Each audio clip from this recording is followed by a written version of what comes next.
Hello and welcome to my channel. My name is Nicole, and in this video I will be talking about why 2000s digital cameras are in a resurgence amongst Gen Z. If you're new here and you like this type of content along with other travel, photography, lifestyle content, you should like and subscribe. So if you haven't watched already, last year I posted a Digicam buying guide video. Digicams are just another way of saying 2000s digital point and shoot cameras. So cameras that were not DSLRs or those big cameras you see that professionals use. So if you haven't watched that video, you should definitely check it out. I also did a video on the indie sleaze trend that came out last year, and that will also be in the link in the description box, since I will also be sort of touching on those topics once again in this video. So when I saw that this was starting to hit more mainstream news media outlets, aka that New York Times article that came out in early January, and I was just like, so either I am ahead or I'm just old, but really I'm probably leaning a little bit more towards I'm just old or not part of this youth culture as much anymore, because I'm a millennial, I'm not part of Gen Z. But I still think it's really awesome that Gen Z is bringing this back. I do have a soft spot for digital cameras from this time period, as it was a part of when I was a teenager, and also it was just a fun era in terms of photography and using, at the time, new technology. This New York Times article that I am going to be sort of referencing in this video, I'll link it below, but basically it was titled "The Hottest Gadget for Gen Z is a 20-year-old digital camera," which I guess is sort of a low-key rip or burn to my fellow millennials, since this basically means that the technology that we had as teenagers is 20 years old, which means you're old, but it's okay. Age is a number, and yeah, I firmly believe that your mental state is one of the biggest indicators of how you feel in terms of your age. But anyways, I'm not surprised that Gen Z is gearing or going towards digital cameras from the 2000s. To me, it's very reminiscent of millennials 10 years ago or more, or even maybe 20. They would go towards film cameras if you were into photography. Now, I'm not trying to gatekeep photography tools or methods here, because it doesn't really matter in the grand scheme of things, as long as you're happy with how you're creating. It's okay, or how you're creating or capturing memories of moments in your life. You do you, basically. But there is a reason, or a few reasons I think, why these cameras are getting more and more popular. For one, like I said, it's the equivalent of a film camera to a millennial. That's something we grew up as kids. For Gen Z, it's the 2000s digital camera. Like, depending when they were born, either the mid-late 90s or the early 2000s, they might remember as a kid or when they're really young using these old digital cameras, or their parents using them, or family members or whatnot using them. So to them, it's definitely a nostalgic factor. And being the first generation, besides millennials, but being a truly first generation that all they knew was, for the most part, the internet, depending on where they were or where they're from, or even their socioeconomic status. Even in the article, it mentions an 18-year-old using a 7.1 megapixel Olympus digital camera that was made in 2007 at his prom. And I think that's actually pretty cool. I mean, most people I knew at prom weren't willingly using old film cameras or anything like that. We were using cameras that were pretty current for the time, which was those 2000s digital cameras. But I still think it's pretty awesome that there's options now, and if they want to recreate that look from the 2000s, that they go for it and they use it and they have fun. There's definitely something different about using a camera versus a phone to capture moments and photographs in general. But I can say that one of the key differences between, I guess, millennials and Gen Z is that Gen Zs primarily grew up with smartphones for the majority of their life, versus millennials didn't really start until you were a teenager, or even when you were like more of an adult in your 20s, depending on when you were born.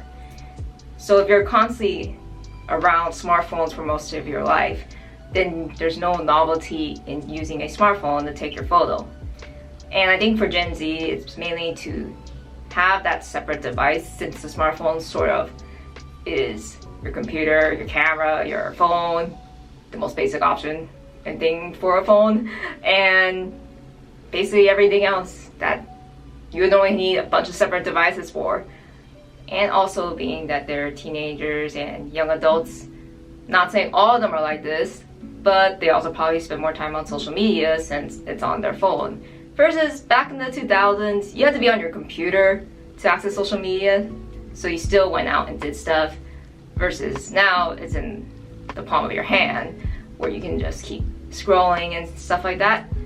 And I think with how more insular we are post-pandemic, even though the pandemic's still happening, that definitely has played a part, I think, in this resurgence as a way for basically for you to get off your phone and use something else to take a photo. Even though Y2K has been trending a lot in terms of fashion, style, and aesthetics, such as the rejection of skinny jeans in favor of baggy jeans and high-rise to low-rise, it only makes sense that we are now going towards the more mid to late 2000s era in terms of aesthetics and things like that, which is different from Y2K, because I think a lot of people consider Y2K to be more like the late 90s, early 2000s era, which is like the little mini bags and the flare jeans and the going out top, for example. But time keeps going, so it's no surprise that eventually we're just gonna hit this era where people are going to use mid 2000s cameras. I don't think people will necessarily be gravitating towards the super early digital cameras, because those were like 2 megapixels, and I think that they do want some quality, so when they post it online, or if they do decide to put it out that it's usable, 2 megapixels is a little bit on the low side. So I think that's why the sweet spot, if you're going to try to look for a 2000s digital camera, will probably be from the mid 2000s and later. Obviously, you don't want to go to anything that's super recent, because it will not produce that blurry, slight grain but not really look that comes from the old 2000s digital camera sensors. So with these 2000s digital cameras, you're not going to be capturing all the detail you would get maybe from like a really nice DSLR or mirrorless, or even a modern digital camera. You're not going to get that silky depth of field or bokeh.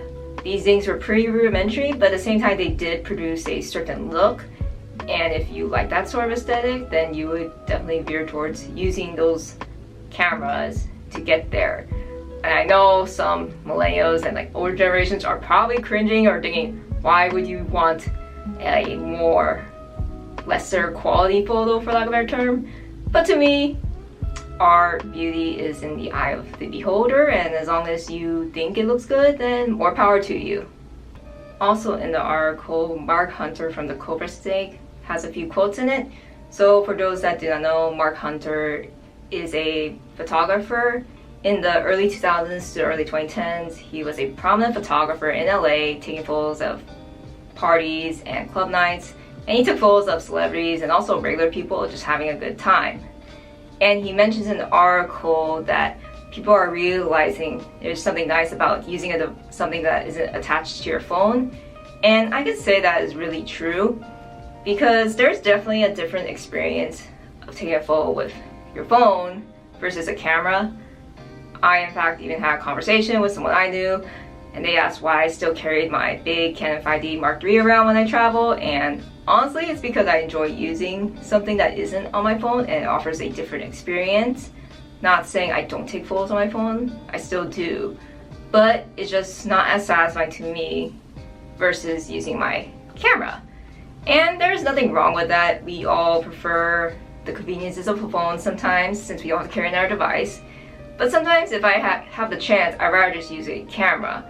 And even when I have a smartphone, there are times when I still carry a camera around every day instead of just relying on my phone. And this is more when the time phones weren't that great, I thought, at taking photos. But we all have different needs and wants at the time for taking photos. So, but I can understand why Gen Z may want something that isn't necessarily attached to their phone. If they feel like, oh, I'm on my phone too much, I want to use something different, give me a different experience. And obviously that nostalgic factor, I think experience is one of the things that does drive us in what we make and how we make our decisions in terms of what we purchase to how we do things. And that's one way, using your phone versus using a digital camera. Like honestly, these are pretty cool. They're still cool. And I will say that digital cameras from the 2000s, like cell phones before smartphones were a thing, have personality. Like these came in so many different colors, sort of like how phones were like every color of the rainbow back then. I mean, you don't really get that nowadays. Everything's sort of like the most personality you do is like changing your phone case or picking out your different iPhone color. But that's pretty monotonous, I would say. Not that there's anything wrong with it, but this is just something I've noticed as well. Also, I've noticed that 2000s digital cameras have gone up in price and demand on eBay. I mean, granted, it's not all models, but certain models, there's definitely demand. It's kind of baffling that some people pay over $100 for a camera that's over 20 years old and could technically stop working at any moment, but hey, it's kind of cool. And also, it could just be simply as like trying an aesthetic and using these cameras as sort of a stylistic choice, since they don't produce necessarily the best images in terms of quality. Like this is stuff that's not going to land in National Geographic or anything like that. But with freedom of choice, we can pick things that represent us stylistically. And also, when you take these Digicam photos and they have this sort of look to them that could make it seem more authentic. Now, that is always up for debate where you consider something authentic or not, but for some people they may see like images that don't look overly photoshopped or filtered or less perfect as being more authentic. And like I have mentioned before in previous videos, and this article has mentioned, that these 2000s Digicams, digital cameras, are sort of the medium in between film cameras and smartphones, or film cameras and DSLRs. With the rising price of film, that can obviously prevent people from wanting to go into film, since it does have a higher cost now than it did even a few years ago. So these digital cameras from the 2000s are a nice happy medium, since they also produce a vintage look, but you don't have to keep buying film and going to redevelop it, so it does save time and money. Also, the article mentions someone talking about how when they look through these photos taken on this Digicam, where it's on the computer or on the actual camera itself, that evokes memories and it feels more special than scrolling through your photos on your phone. And this is definitely what I've said before, reminiscent of looking at film photos printed out that you take out of like an old shoebox, for example, or looking through a scrapbook. It definitely evokes a similar feeling, and that definitely just ties into this whole nostalgic resurgence. Now, in terms of this sort of also going along with indie sleaze, the article mentions 2007, 2011 in terms of your cameras or just time period in general. And as we've seen last year, indie sleaze is definitely coming back, and there's even more evidence now, I would say, than from when I made my video.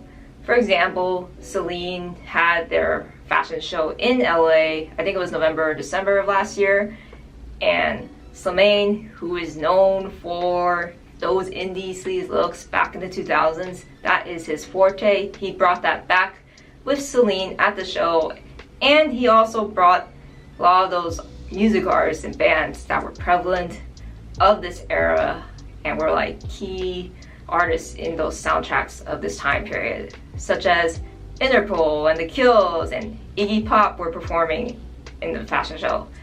And LA was one of the main hubs for this. Obviously it wasn't the only hub, but it definitely was a big cultural hub for this particular aesthetic and movement. And most importantly, with this digital cam trend coming back, is that it is fun. Just going back to times where people would just take photos for fun, where it wasn't just all serious. Like, there's nothing wrong with being very serious in photography, like having a full studio setup or really working hard or doing all this effort to create a really nice photo where you post on Instagram or just for yourself or get it framed. But it does remind me of just how people used to take photos just for fun, whether it be for travel or for friends or with friends, vice versa. It doesn't matter, it was just for fun.